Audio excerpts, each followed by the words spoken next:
You might see me talk about childhood trauma, childhood experiences, and how the way we are controlled as children impacts us. And as parents might feel quite triggered and attacked by that. So I want to reiterate that this is nothing about targeting parents, because I'm a firm believer that everyone is doing the best they can with the tools they have, and there is no such thing as perfect. Perfection does not exist. We are all going to hurt people at some point, whether we are trying to or not. That's just the joy of human existence, is to be imperfect. The reason I bring up the childhood wounds and the way we are formed is because we have to really look at that to understand who we are.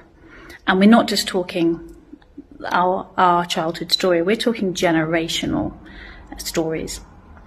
There is scientific peer-reviewed proof that trauma and stress genetically comes through generations.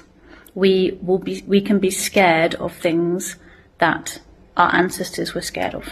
That's how we survived. But obviously in the modern world doesn't necessarily serve us very well.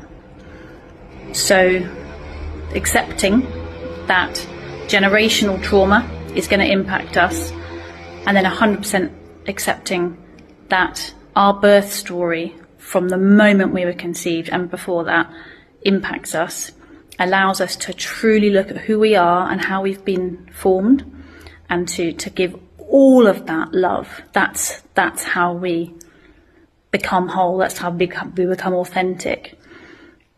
Because if you were an unwanted child, if your birth was traumatic, if your conception was traumatic, and your early childhood was traumatic, taking away even all the ancestral wounds, just that is going to hugely impact your nervous system and the way you show up in the world and the way you perceive the world. We are impacted by the filters in which we take in life, by everything that's happened to us, especially in formative years and especially by ancestral trauma.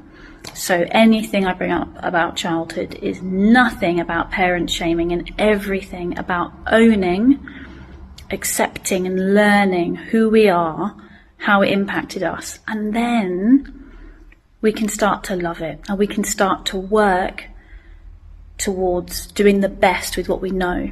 And there's nothing broken, there's nothing wrong with us, we are all whole, every part of us deserves love, but some of these things are maybe not conducive to the life we want to live, and that's what we want to look at, is how has this impacted me, what can I do now to work towards the life I want to live, by loving and understanding that part of my life.